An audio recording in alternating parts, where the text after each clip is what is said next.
Chers apprenants, chers élèves, au niveau du squelette du tronc, nous aurons aussi deux grandes parties. Il s'agit plus précisément de la colonne vertébrale et de la cage thoracique. Au niveau de la colonne vertébrale, nous avons 33 vertèbres et au niveau de la cage thoracique, nous avons des côtes qui sont au nombre de 12. Et les côtes là s'attachent à un organe appelé le sternum, voilà, qui s'articule en arrière sur les vertèbres dorsales. Donc, en résumé, nous dirons que le squelette du tronc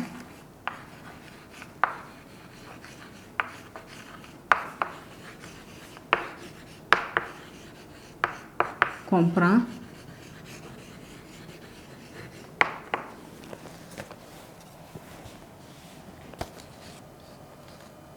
premièrement la colonne vertébrale,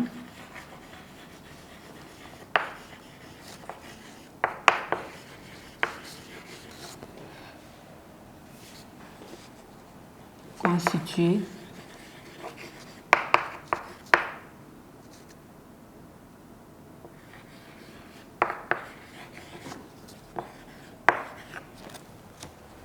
de 33 vertèbres.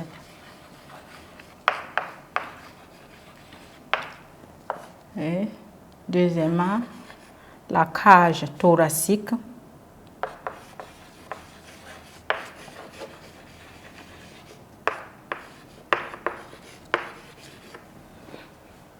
formée de 12 paires de côtes.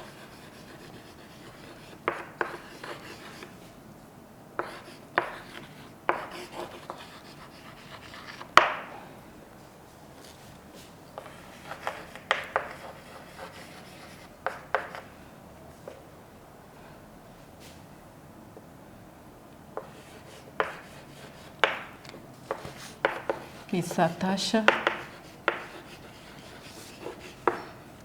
à l'avant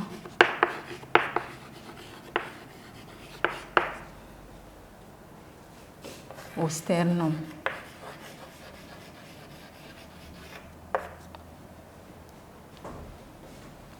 Et qui s'articule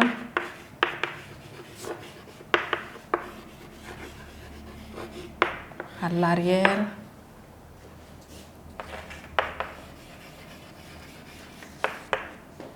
sur les vertèbres dorsales.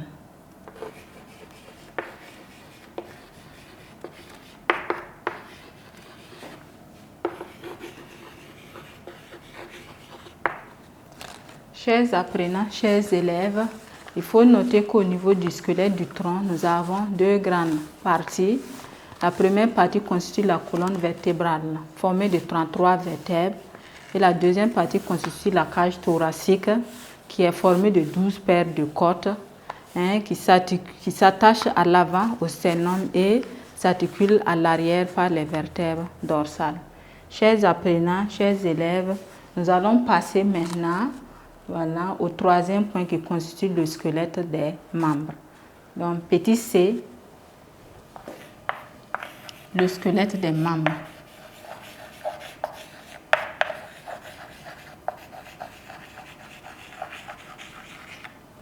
Chers apprenants, chers élèves, au niveau du squelette des membres, nous allons résumer ça sous forme d'un tableau, puisque nous avons vu précédemment que nous avons deux membres.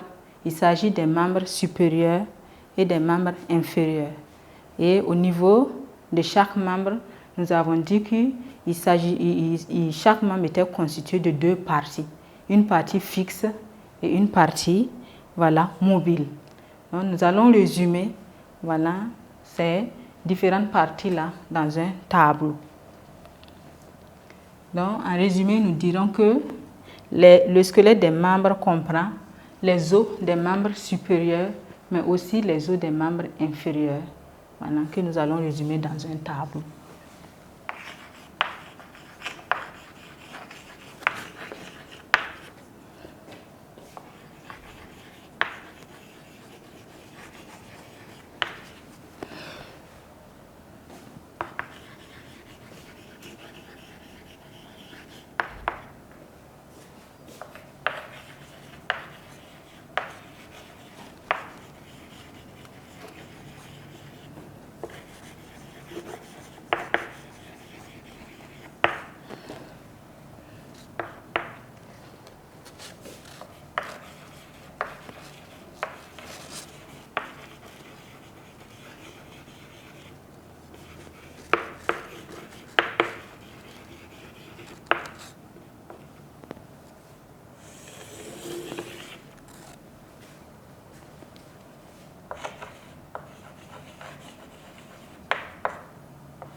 Au niveau du squelette de la partie fixe, du membre supérieur, nous avons l'omoplate et au niveau du membre inférieur, nous avons l'os du bassin.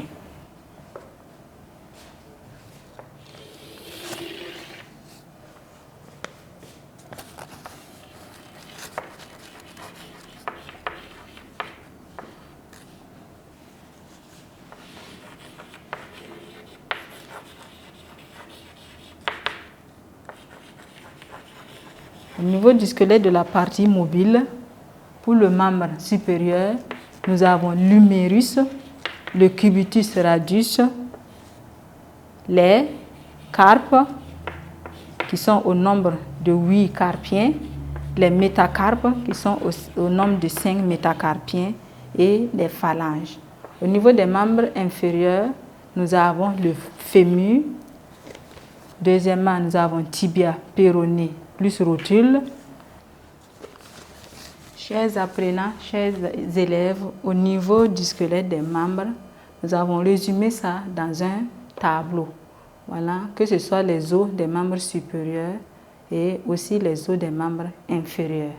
Donc, de la gauche vers la droite du tableau, nous avons 3 colonnes. La première colonne constitue les parties du membre, la deuxième colonne, membre supérieur, et la troisième colonne, membre inférieur.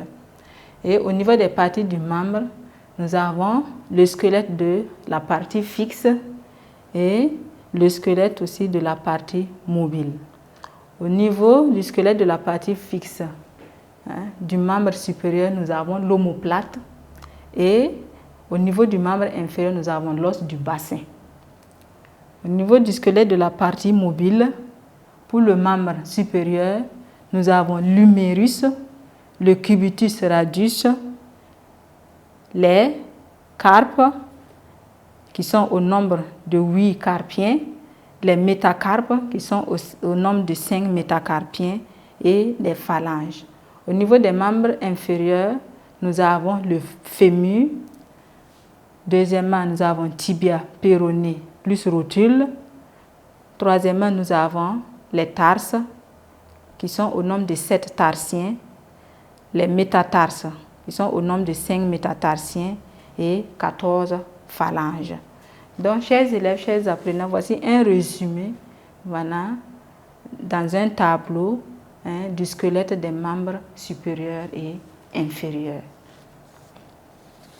Chers apprenants, chers élèves, nous avons parlé du squelette. Est-ce que ce squelette, il est important pour l'homme? S'il est important, nous allons donner son rôle et nous allons aussi émettre des règles d'hygiène voilà, de ce squelette.